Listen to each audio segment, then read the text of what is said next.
Hey, welcome to Screenplay Junkie. My name's Drew Hellmich, and I love screenwriting and everything there is about movies. But before anything makes it to the screen, it always begins with text on paper. So if you're a fellow addict of film and storytelling, join my brothers, Matt and Bryan, and I as we take a look at various types of screenplays, short stories, and other source material that were crucial to the creation of the stories we all love. There will be spoilers, though, so I do recommend being familiar with the title that's being discussed. Sound good? All right, then let's get started.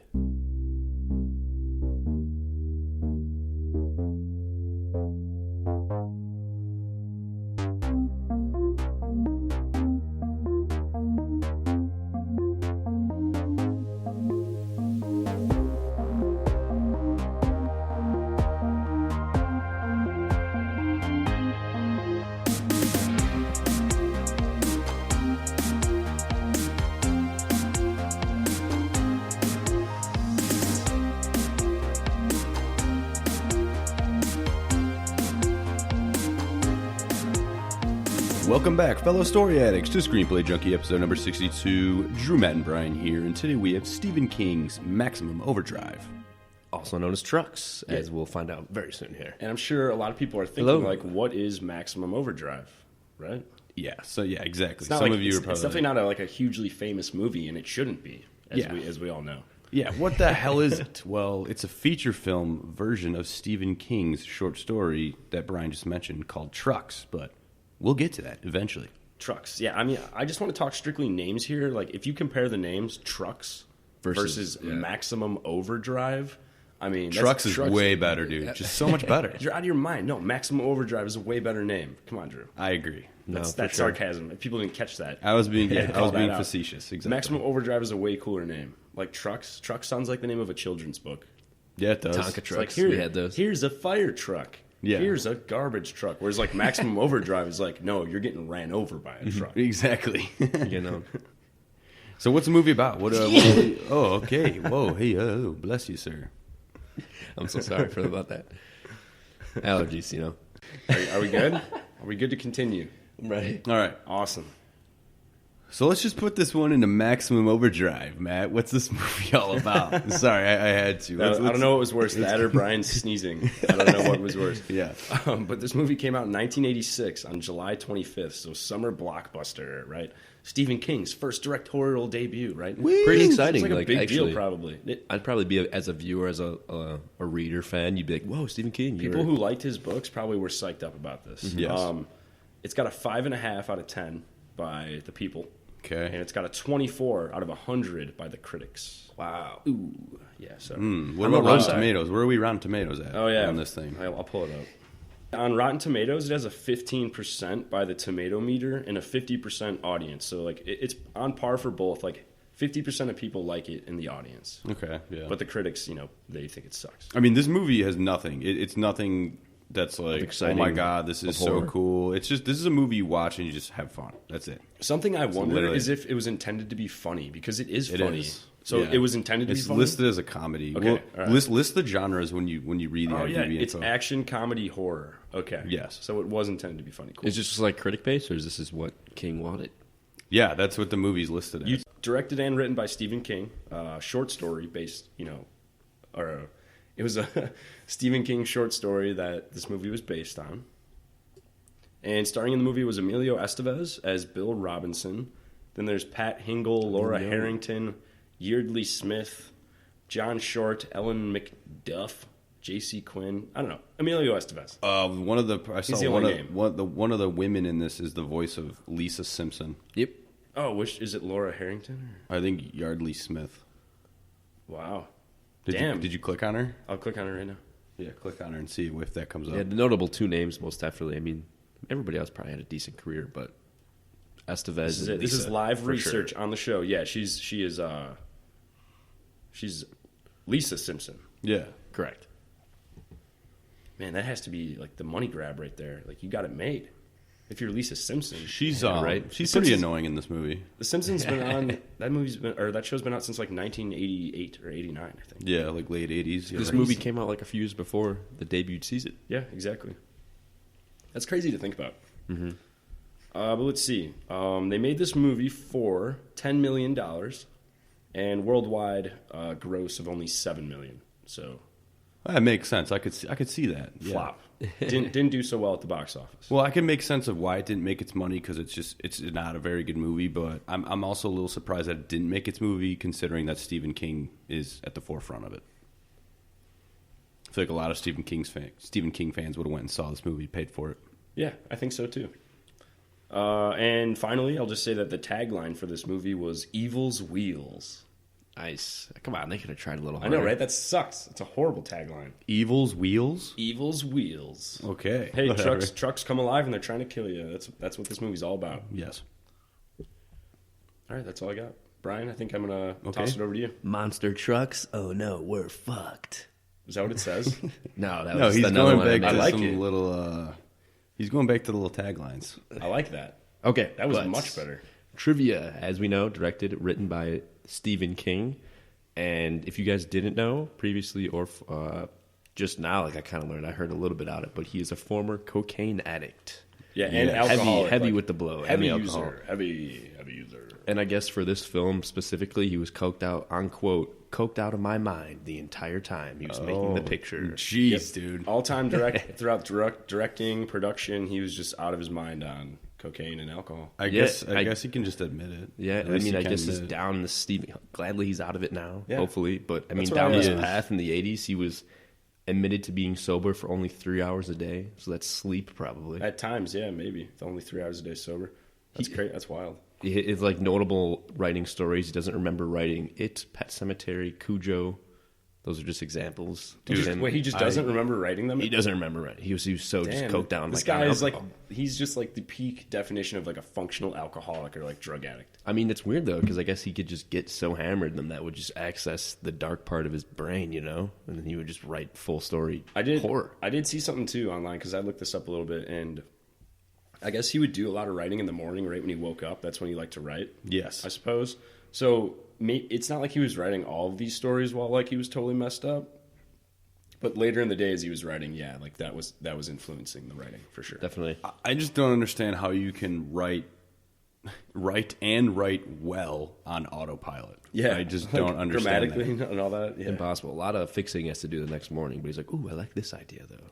Yeah, I guess he probably gets all the ideas out. I guess when he was not a sober mindset. No, not at all. So during his writing sessions, sometimes he'd have to shove cotton balls into his nose because he was bleeding out of the typewriter. From doing so much cocaine. yeah, Oh my from doing God. so much blow. Yeah, just causing blood Well, to shoot right out of his It's probably mouth. like a sign where it's like, hey, maybe I should take a break. A little tolerance break till my nose stops bleeding. Yeah, that's pretty Then good. I'll yeah, get yeah. back to it. Off that, because sometimes I guess his wife would find him the next morning just asleep by his typewriter, either with some vomit or some throw up, or it's the same thing. Tabitha would that was find him. Blood. That was redundant. We'll let it slide. But Tabitha you know, would that could be like another wake up call, I guess. Tabitha would find him like Tabitha, that. is that his wife's name? Yes, Yes. Tabitha Oh, King. Yeah, and I guess they ended up staging like an intervention for him after one of those times where she found him just like in his own puke. It's not good. Not No, good. that's Not good at all. good move on the intervention. All right, Kudos but, to Tabitha. To close Well it done. up, on his drugs usage, some other known writers. We got Charles Dickens. He would smoke heroin basically during Victorian times. Christmas Carol's pretty wild though. Yeah, who would have known that Charles Dickens was a crackhead? Who would have known? Lewis Carroll, the guy who wrote Alice in the Wonderland. I mean, that's pretty. Yeah, something. Alice, That's probably Alice in Wonderland is a wonky ass story. Opioids. Like, yeah, Makes just, like, sense to other sorts me. of things. Opioids, yeah, heroin, whatever that shit is. Definitely, that's crazy. Have you guys ever accomplished anything under the influence of alcohol? Creativity no. or I mean, I just have not like drunk, not blacked out drunk, but I mean, I like to have a beer or two when I do stuff. yeah, for sure. No, I've never done anything like completely. The only thing I can think of is autopilot just at like writing lyrics. Like while me and you have had a couple beers, Brian, like a couple beers deep, and then we'll write lyrics to a song and like just like laugh it out or like figure it out. all. Yeah, no, That's like for the sure. only thing. I can't imagine actually like did- producing anything that's have a high quality while I'm like really Yeah. drunk. Filming a full feature film, just highly on cocaine the No. entire time. Yeah, Doesn't sound fun. I know Ernest Hemingway was another writer who used to drink heavily while writing. I mean, I'm sure there's a ton of artists out there Or that have done F. stuff. Scott Fitzgerald. Okay. Yeah. That guy died like Probably, really young because yeah. of his alcoholism. Okay. So in this film, you notice that AC/DC was selected, and this was specifically by Stephen King himself. He wanted it. He's like, we got to have AC/DC. Yeah, cocaine. Which is awesome. Coke. He loves rock Heavy and roll, man. rock and roll. Yeah. The Green Goblin, the main truck that we have in this movie. Yeah, the Green Goblin, totally. It was a toy truck, based right? on the Marvel comics. It's apparently proven that they wanted to base it off. It looks the exactly Marvel like comics. it. It looks exactly like And it's it. a toy truck too, right? Yep. It's supposed to be full of toys. Yes. It's just Or it's like, mo- yeah, like a circus, some sort of, yeah. Okay. Toys. Stephen King originally wanted to cast Bruce Springsteen as the lead, so Emilio to be Are you Bruce serious, Springsteen, dude? yeah. Wow, okay. He would That's- just bust out in mid-song or Interesting. something during the movie. I mean, it makes sense as far as the whole rock and roll theme we have going on here, but I wonder if Bruce Springsteen is even an actor. Has he acted in anything before? I have no idea. Can we fact check that really quick? If he's ever acted in anything? Yeah. I don't know. I'm trying to just look up like Bruce Springsteen songs, and I can't even like think of any. Doesn't look like he's acted in anything. Okay, well, I mean, that, yeah. Other than his own music videos that are all listed on here. Oh, there's one thing called Broken Poet. Sounds interesting. It's music. It's like a musical. Right. It's a musical when he was in it. Okay. Well, I mean, I think Emilio was fits made in this here. year. Even although didn't you say this was an early Emilio Estevez role? Yeah, the only two movies he had done before this is like Repo Man and Breakfast Club. What about Like notable movies. what about when him and his brother, the Garbage Boys? Oh, I think that was later, I think. Okay. That's a great movie though. I can't think of the name though. Whatever. Men at Work. Men at Work. Oh, with Charlie Sheen? Yeah. Okay. They're garbage men who like find like the mayor of the city dead in a garbage can. And it becomes like a Weekend at Bernie's type situation where they just have a dead body. All right, so the main gas station here in the movie is Dixie Boy, Yeah. and apparently this was strictly built for the movie itself, had no other purpose, wasn't there before, wasn't built for brand new. And during filming and other times, it was truckers and cars were actually pulling over thinking it was a stop for them to use. That's cool. But it's just a movie set. Would have fooled Nice. me. And back to this Simpsons, one of the main characters starring as Lisa. In the 10th season episode, Maximum Homer Drive, Homer becomes a trucker and learns that trucks can't drive themselves. I watched that Okay. episode. Alrighty. Yeah. I actually watched that episode recently. That's hilarious. I would have never, I would have never put those together. No, yeah. No. I mean, the name hilarious. Maximum Homer Drive. Well, yeah, probably, that, if you but- saw that, but That's probably yeah, why trivia. that name probably spawned the whole episode. Someone probably was like, "What if we title an episode Maximum Homer Drive and make it about truck drivers?" And like they're just like, "All right, we're in." Matt Groening's like, "Do it." They really dug that up. Let's talk about the short story first. Let's do it. Can I just, before we get into this, when's the last time, I guess, episode, of course, Children of the Corn for short stories, but Oh yeah, like short I made stories it that have known, spawned movies. Like, I read this book outside on our patio, and it was nice out, and that was the first time I probably read text out of a book outside in 5 years. That's great. I mean, I'm All a right. big fan of short stories because As terrible they're, as that they're short. sounds. All right, whatever. Who cares? Like- Do whatever you want, man. To simply put it, like short stories are great because they're short. They're easy to get through. Yeah. It's Yeah. not a big commitment. You know, it's not intimidating. It takes like what it took you like 20 minutes to read? Yeah, 20 minutes to a half 25 hour. minutes? Yeah, I mean it's perfect. Mm-hmm. Big fan of short stories. For sure. Yeah, totally. I mean, but you said that was the first time, like, physically holding a book, reading something in Yeah. a little while? Okay. That's sad. That's all right. Jeez. I enjoyed it. You know, I was out there like, wow, I really do enjoy this. Read a book every once in a while, will you bum?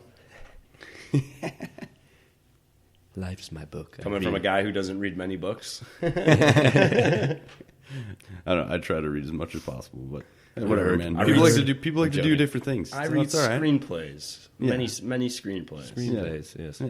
And this week I read a short story. I read text messages. Wow, dude. Lame. Yeah. And emojis. You trying to like, was that a brag? You're like, yeah, I text a lot of people. What's up? I'm popular. Is that what No. you're bragging about right No. there? Sounds like it.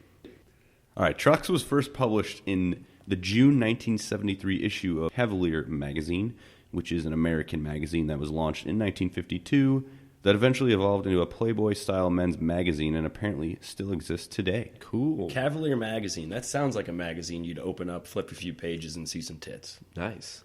Just sounds like it.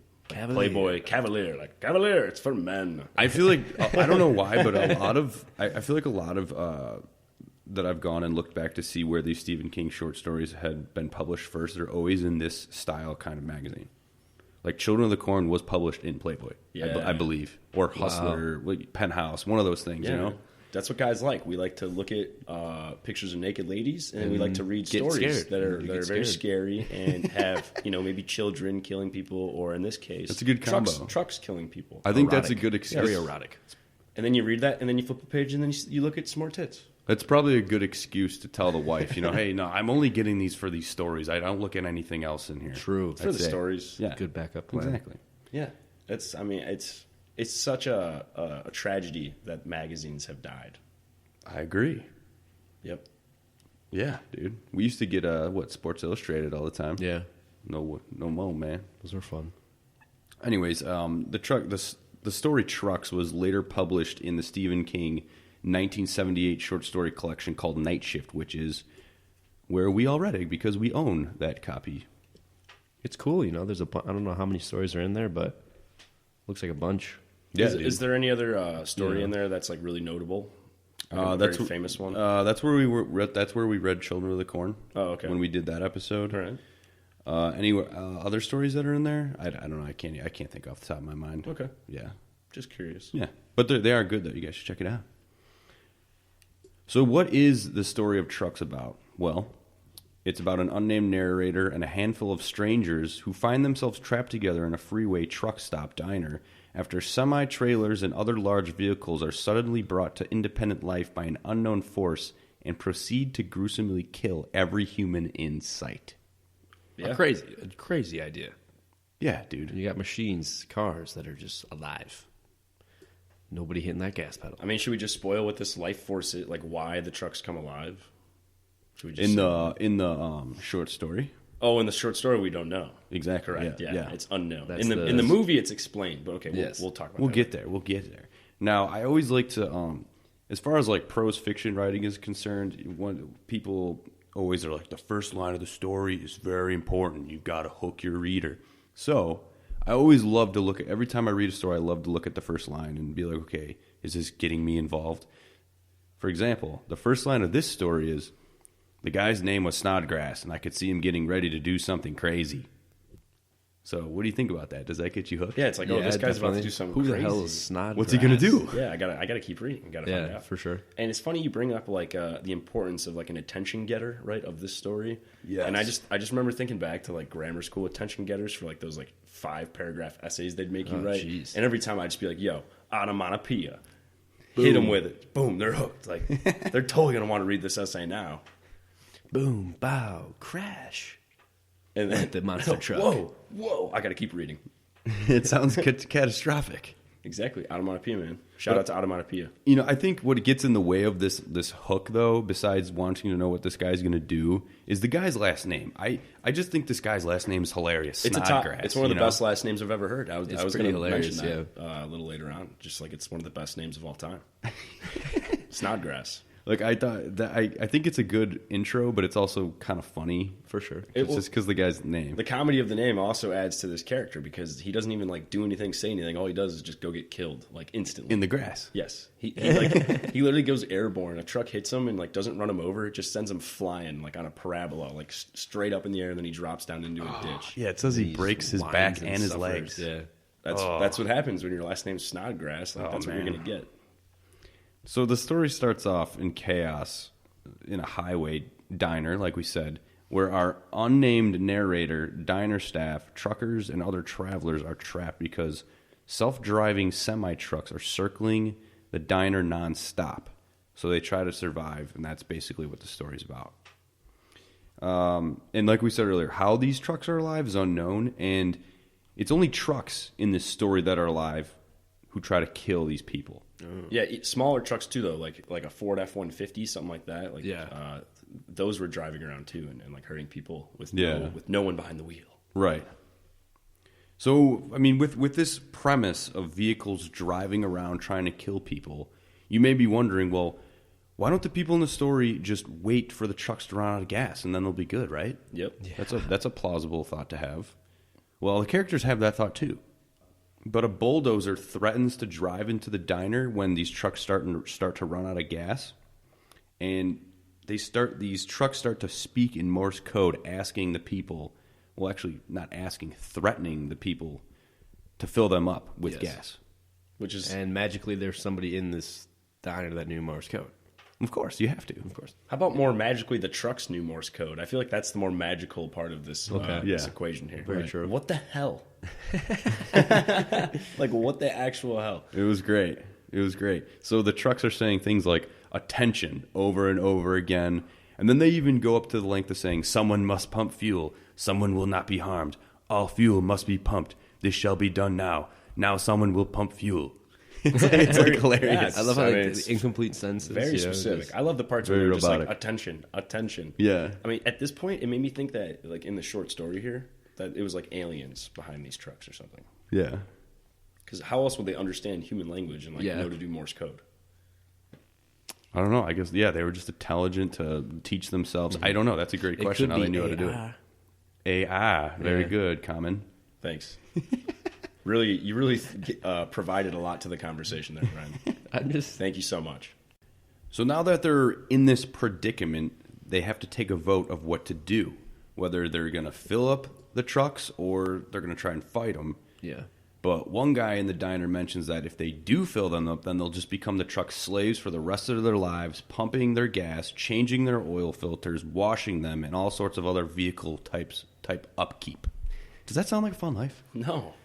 I mean, we do that on a normal basis anyways, but not being threatened by our vehicles to do so. Here, I just thought of this, and I have to say it now, or else I'm going to forget. Okay. Sure. Go ahead. So to survive this entire, like, calamity, you just get inside a truck. Let it drive you around? You're just inside. What's it going to do?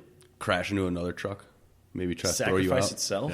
Yeah. It wants to kill you. Maybe. Like, if you got inside of a truck, I feel like it can't do anything. Maybe I know what it would do, dude. If you're sitting there, especially if you're in the driver's seat, it would throw its airbag at you. Oh, nice. Damn, I didn't think of that. That's pretty good. That would suck. Although, if you survive that, though, then you're good. Maybe unclick your seatbelt and make you, like, run a red light or something.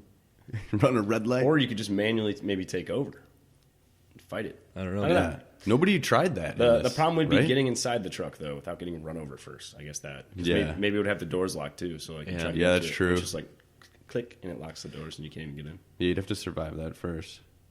So once this character mentions that he doesn't want to be a slave to the trucks, they all decide that they don't want to be the truck servants, so they're going to fight back. So our unnamed narrator and two other characters make Molotov cocktails, and they blow up the bulldozer, but two of them are killed in the process of it. Okay. Right. What do they get? I think one guy gets run over by a steamroller or something. The bulldozer gets him. He gets him? Yeah. Oh, okay. It just takes him out. Yeah. So after that happens, the diner gets destroyed a little bit. They've lost some of their people, so I think they're down to only 3 people now. They actually decide that they will fill up the trucks in fear of being killed. So the unnamed narrator first goes out and he starts filling up trucks, like a never-ending, miles-long line, filling them up for hours. Blisters on his hands. Dude, for hours, and he's getting really tired. They all eventually switch off filling up these trucks, and it just has a really grim ending. You know, I mean, this narrator considers that the trucks will pave the world. They're going to destroy all these natural environments so that they can drive everywhere whenever they want. He also considers that the vehicles can't reproduce, but gives him a little bit of hope there, but it eventually becomes hopeless because he realizes that the machines will probably force humans into assembly lines to churn out new generations of trucks, aided and overseen by construction vehicles and tanks. It's just like insane. It's just an insane idea. It's trucked up, man. The trucks have taken over. Get out of here, dude. Yeah, that sucked. It's a wild ending, and it's just like a thought and idea that's just like, how the hell did you come up with this, Stephen King? Just like cocaine and alcohol. Guess what? Trucks, they're taking over. Yeah, dude. I mean, yeah. And then the story ends when the narrator's looking into the sky and a pair of planes fly overhead, and the narrator thinks to himself, I wish I could believe there are people in them. Which is dark, man. That's he's assuming sad. Planes can also be controlled by themselves. But if planes can, then why the hell can't smaller cars? Because that's the whole thing in this movie, or in this short story, not the movie, short story. Smaller cars at no point are seen like running people over. Yeah. So you never know. The story ends like that, cliffhanger, no idea what happens next. And I should say, the short story was 17 pages. We didn't mention quick read, great length. Yeah, and I liked the ending too. How he was contemplating the planes. I did think that was cool. Yeah, it was a good thought to leave you on. Something I do want to mention is like we were talking about how they made the Molotov Molotov cocktails, and they were going to blow up the bulldozer, right? Because the bulldozer was threatening to just level the entire gas station or like little rest stop that they were in. Yeah. And there's like a nervous kid that's with the narrator, and he's like nervous about throwing these Molotov cocktails. And the character says to the kid, he's like, "You play football? Pretend like you're going in from the 5." Like, that was his advice to the kid, to throw the Molotov cocktail. And that made no sense to me. I did not understand that reference at all. Like, is he throwing the Molotov to him in the end zone? I'm like, yeah, is he? Because I took it as like, he's the fullback, and like, you're going to run it into the end zone. It's like, no, dude, like, that's horrible advice. Don't run right at the bulldozer. And that's what the kid does. And then he gets bulldozed. And it's like, dude, you gave him horrible advice. You told him to run right. Killed. Yeah, honestly. And he had a horrible arm. It described that he threw it and like was short of the bulldozer. Dude. And at the same time, it's like, what are you doing, kid? Like, get out of the way. It's coming at you. I didn't really understand that part. And that kid, maybe he got what he deserved. You know? He died. Got horrible advice. Run it in from the 5. What? And Snodgrass too. I mean, we already covered him. Great, all-time great name, and just hilarious how he died. Yeah. And how there's a scene where in the short story where he like isn't dead. He's like moaning for help hours later after being hit. Yes. Yeah. And the narrator like tells the girl who's hearing it too, like, shut up, like, don't wake everybody up. Just leave him. And then he dies. And then he dies. Pretty much. Yeah, he's cold, man. Pretty cold. Let's move on to the film, though, because I mean, things are mainly the same here, but there are some like really interesting. He had to go from differences. 17 pages to I was just about to bring that up. Or whatever, maybe 17 pages to now an hour and a half movie. Like, Yeah, so that's right. That's a lot more content. Yeah, adding characters, adding locations, adding more enemies, adding more of what the machines are capable of doing, stuff like that. Exactly. So, like we said, the movie is directed and written by Stephen King. It's the only movie that Stephen King has directed in his entire life. And so, when the movie opens, we're in space. You see Earth, and this green fog covers Earth, and there's a superimposed text that says that says that a rogue comet called Rhea M is responsible for the phenomena of the machines coming alive, and that it will last for 8 days. Damn. I mean, this sounds like a total 50s like B movie. Yeah, plot. For sure. You know, Why like 8 totally days, influenced Stephen King for sure. Where it's like read by someone talking like this for 8 days. All machines are alive. Stay indoors. Yeah, like they're like a radio. Yeah. Throw your microwaves out your windows. So at first, like, this movie isn't terrible. It's not bad at all. They open up with a cameo of Stephen King himself. Yeah, and he's trying to withdraw cash or deposit cash, and the machine just gets, the ATM is just written at him. I don't remember exactly what the quote is, but it's just like, "You human, you suck. I'm a machine." I think it said "fuck you, asshole." Oh, okay. I'm pretty sure that's what it said. All right, that's funny. Yeah, it was pretty good. So yeah, Stephen King made a cameo for about like 5 seconds. You gotta get those in. Yeah, if you directed and wrote a movie, you better throw yourself a cameo. Yeah, he was like, "I'm Alfred Hitchcock." Yeah, basically on cocaine. Yeah, that's why he's skinnier than Alfred Hitchcock. And then we get introduced to all of our characters. What character do you guys think you like the most? If you did like Emilio Estevez, Yeah, Emilio Estevez. It's got to be Emilio, even though he really didn't have much character. I thought he was a cook at this specific diner where all this stuff takes place. But I want to go over all of the types of machines that are killing people, and then I want to know which one is your favorite. So in the beginning, it starts out with a drawbridge. So there's cars just like chilling on this bridge, and it starts to incline, and then there's just a huge disaster. Cars are flying all over the place. Yeah. People are getting Giant car smashed. Pretty good. People are falling into a river. And then there's this funny scene where a vending machine is spitting out pop cans at a baseball team full of kids. And then a steamroller. This is my personal favorite. A steamroller squishes a child in this movie. It is gruesome. It's not. There's no blood, but you just see like a practical effect of like a kid's head just get run over. Like it sounds awful, but it's funny. When I was reading more on that, just to get off of that, like Stephen King originally wanted like more blood to like explode, I guess, and then after the steamroller rolls away, it would like paint red on the grass. Oh yeah, okay. But apparently the shot didn't go that way, and it like absolutely exploded. So like it looked like the kid's head is just obliterated. And he's like, "Fuck yeah, that's sick." But like editors and like they're like, "No, this is too graphic. Too much. This is too much. Got to take it out." Yeah, graphic, even though it's fake, right? Yeah, regular cars are killing people. There's an ice cream truck going around.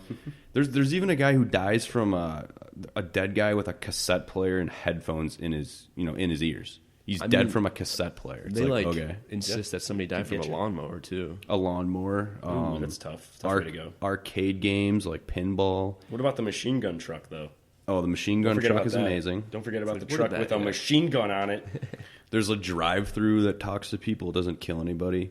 There's airplanes, an electric knife, a bulldozer, and then we said the main baddies like the machine gun truck and also the Green Goblin truck, which is the main bad guy. The semi-truck, yeah. Yeah, the badass of all of them. So likewise, in the short story, we end up at this rest stop, but they give it a name here, the Dixie Boy Truck Stop. Yes. Dixie Boy. Dixie Boy. It's a diner. Probably have some good little cheeseburgers, fries. Get some flapjacks. Flapjacks, yeah. Sounds yummy. Emilio, he's got eggs on. He's cooking them for you. Dude, did you see that griddle? It looked so it dirty. filthy? It was God. awful. Ooh. Let me get some scrambled eggs, though. Yeah, right. They're like black. Oh, man. But yeah, after this point, I think this is when this movie takes a nice downhole toll. Of even Stephen King says himself, this movie is just, it goes down. It gets silly, dude. This movie is just silly. Yeah, exactly. It gets yeah. I mean, the concept itself is. Oh yeah, totally, 100%. Yeah. So it's just all of a sudden the place gets overrun by these trucks. People don't know what's going on. Chaos, very similar to the short story. But the interesting part about the film is that the owner of this rest stop has a whole armory of weapons underneath the diner. Like we're talking M16s, other assault rifles, grenades, bazookas. It's unbelievable. Mm-hmm. So they use these kinds of weapons to blow up trucks and stuff like that. But then that's when the Jeep with the M60 shows up, which adds another element of conflict. More firepower, here. Yeah, exactly. That's when for me. That's when it's just like, all right, what the hell? Where did that come from? Yes, seriously. And who's firing the gun? It's the machine. Who's pulling the trigger? The machine, dude. Yeah. So and then again, the same thing happens. Trucks are running out of gas.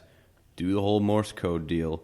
The humans run outside, try to blow up the trucks, get some water because they're getting thirsty from a separate area. Yeah, dude. I mean, that's really it. That's the movie. They try to survive. That's it. That's all they do. And people get killed in hilarious ways. And when they get killed, there's this awful soundbite that is reminiscent of the Psycho re type thing. But it's really, really, really bad. That's funny because before we even started recording, I wanted to make that known that I absolutely hated that, but I forgot. I was having fun with the episode and just completely forgot about that. Luckily, thank you, Drew was able to remind you of your hatred. hatred. Hate it more because it's terrible. Yeah. I mean, basically, this movie, in summation, this movie is killer trucks, kill people over AC/DC music. That's basically it. Emilio Estevez. And and the characters have no character. They really don't do anything. That's about it, dude. I don't know. There's really nothing else to say. It's just a hilarious movie. You sit down with it, you have fun, it's entertaining. Yeah. If you like Stephen King, you can just see these. Right. It's a cool name, Maximum Overdrive. If you've never seen it, you'd probably look at the cover and it's like, whoa, what's going on here? Yeah. Sometimes it works better as a 17-page story. Exactly. That's the moral that we learned here. For sure. That's definitely what we learned here. But we got to talk about the end because the ending is that the surviving group, they go to a harbor and they get on boats. But why aren't the boats alive? The boats are not alive. It's a machine. Yeah. It's a machine. And if a vending machine was alive, exactly. why the hell isn't the boat alive? Yeah, for sure. At least the movie, But it wasn't a rowboat, right? No. It wasn't a paddle boat. No, it was a boat with a motor. It was like a fishing boat, yeah. That's what I'm saying. What the hell? Yeah, so they get on the boat and they drive off, and then there's another superimposed text that says some stuff and they will survive, the survivors will survive, and it's just like, okay. So then the movie just kind of ends. That's really it. I know we literally went through that in probably 5 minutes, but that's it, dude. When we were watching this, I was like, dude, I can't wait till this movie's over. Seriously. This is bad. That's what it is. Yeah. That's exactly what it is. I mean, it's kind of worth watching, I suppose, one time. Sure. For sure. Just to laugh. I liked this movie when I was a kid. I loved it. I thought it was awesome. You can laugh at it. Like I don't know why you loved it as a kid. Well, I don't know. I feel like you just love anything when you're a kid. Because it's trucks. Because it's like, Whoa. oh, should I be watching this? I don't know if it's a rated or a movie. Should I be Mighty watching Ducks this? coach. right. The coach of the Mighty Ducks. Oh my god. Yeah, right. That's it. Whoa. So then, I mean, the main question here is, which is better, the movie, or the short story? Short story. Yeah, I think the short By all story means. is way better, in my opinion. You get the fact of Yeah. imagination, and I mean, it's 17 pages. You know, you're And not it sitting had there for an hour. And it had a more realistic ending, I think. Oh Yeah, for sure. Totally. In the movie, I don't get why the boats aren't alive. It made no sense. No. I just want to say that getting run over by a truck would be a horrible way to die. Like, can you not agree with that? I would agree with That that. I sounds think awful. everyone would agree with I mean, that. that just made me think of like Stephen King's other Pet Cemetery. I think it's good. Oh, because the little kid gets run over by a Yeah. truck? Yeah. I don't know if that was Ooh, before. whoa, I don't know if that was whoa, before or after, but Well, we said earlier that he barely even remembers writing Pet Cemetery, which is just crazy. Yeah, we have the novel. I haven't read it yet. They made a movie, I believe, in the 80s or 90s. yeah. And then they I've remade seen that. it. It's pretty There's good. a They second just one, remade too. it. Yeah, they just remade it. It's Exactly. not good. I don't know why. I haven't did. watched it, but I know it's not good. The first one Okay. wasn't good. Why the hell did they remake it? I don't know. I like the first one. Let's It's get decent. back to trucks though. Like, I don't understand why they're called semi trucks at all whatsoever. Because when I hear like the prefix semi, like semicircle, it's half a Yeah. circle. So Okay. a semi truck would be half a truck, but yet semi trucks are the biggest trucks. So I'm just in a mental pretzel on that, and I wanted to share that with you guys. It's yeah, dude. I think mental pretzel is probably the best way to describe it. I don't understand it. Semi truck, half truck, Semi. but it's a full truck. Yeah, right. It should be called like just a big truck. Dude, I don't know. Or about just a that truck. one. Yeah, Sure. No, semi Think about trucks should be pickup trucks because they're smaller than. maybe it's a semi truck because they carry a trailer. So without the trailer, they're a semi truck. Okay, I like that. I don't know. You could be somewhere with that. Who knows, dude? Whatever. I think we should get into closing thoughts on this, right? Let's do it. Okay. I'll go first. Yeah, you want to go first? This Yeah, time? I'll go first. So, I mean, as far as the film is concerned, I mean, this is a silly, funny, stupid movie. It's not very good. No. I mean, you can probably tell. It is what it is. We watched it though. Yeah, totally. I mean, as far as the short story, though, I don't love the short story, but I don't hate it at the same time. But, I mean, overall, I think there's just definitely way better Stephen King short stories out there. Short stories, novels, whatever. This is not like in his upper tier, like good stuff, in my opinion, at all. No. I mean, I think it's still like, something to look at if you really like Stephen King. And I think the biggest lesson from this is that even one of the greatest writers of all time can still make a bad movie. That's the biggest thing. That's my biggest takeaway of this. Yeah, and he'll admit that himself that Yeah. he did a horrible job. And that's okay. That's okay because it's extremely difficult to Learn from make mistakes anything. and everything. Yeah. Yeah. So yeah, as a short story, I was a fan. A little more imagination involved. You got to see you were just dropped into this world rather than having like a weird beginning or outro or anything like that. But again, like it was me reading. I liked being outside and enjoying that aspect too. Yeah. Be outside, dude. Hell yeah. Yeah, great. I'm really glad you enjoyed that experience, Brian. It was great. It was pretty awesome. As for the movie, it was semi good. I mean, if I could just really put it in park and reverse the Semi-trucks. movie, I could just couldn't. Semi good. Put it in park and reverse. Okay. All right. Yeah, no, it's entertaining though. If you have it on the background or whatever. But again, the audio of the slashing is very, very bad. It's laughable. That's Oh my my gosh. least favorite part. It's terrible. So I mean, a star rating, I'll give it a 2. I forgot. Oh, I'm going 2? one. I'm Yeah, going one on this. Yeah, I'm with Drew on the one. One star. or 1.5. 1.5 just I because get- it's a dumb movie to watch. And I'll just reiterate what I said earlier. It's just sometimes the short story is the way to go. Like, Yeah. leave it as a short story. I'm going with a 2 because I think a 2 I can give to anything just because of the trial and the chance. They went out there and Jeez, yeah. gave it their The trial and the chance. So you're like a participation trophy kind of guy, you piece of shit. exactly. You go out there, you get your hands dirty. It could be shit, but you tried. 2 out of 5. All right. Hey, man. I appreciate that. I think that's I think you're overreaching, but that's your opinion. That's all good. I personally, I love when we do these short story to film comparisons because I think it's super interesting. If looking at a screenplay, it's like, okay, the screenplay was meant for film, whereas a short story is meant for just fiction, literature. So it's always interesting to see how a short story grows into a film. Yeah, because there's so many options you have. It's Yeah. which way are they going to Where it could go? go. Or where do you go at all? Right, And for this exactly. one, there really wasn't many places to go. No, yeah. No matter what platform you're using to listen to us, I want it to be known that we're available on iTunes, YouTube, and Spreaker. You can also find us on Instagram at screenplay_junkie. If you like our content, please be sure to follow our channels so you can stay in the loop with new episodes and quick movie reviews. Feel free to give us a rating or drop us a comment on any of these mediums. Any feedback or interaction is greatly appreciated. Got any scripts you think we should read or movies we should review? Shoot us a message on our Instagram or email us at screenplayjunkie.show@gmail.com. We'd love to hear from you. On the next episode, we're going to take a look at a Netflix original comedy that seems to be really popular, and that's The Wrong Missy, that stars David Spade, Lauren Lapkus, and Nick Swardson. Thank you for listening. We hope you can join us next time.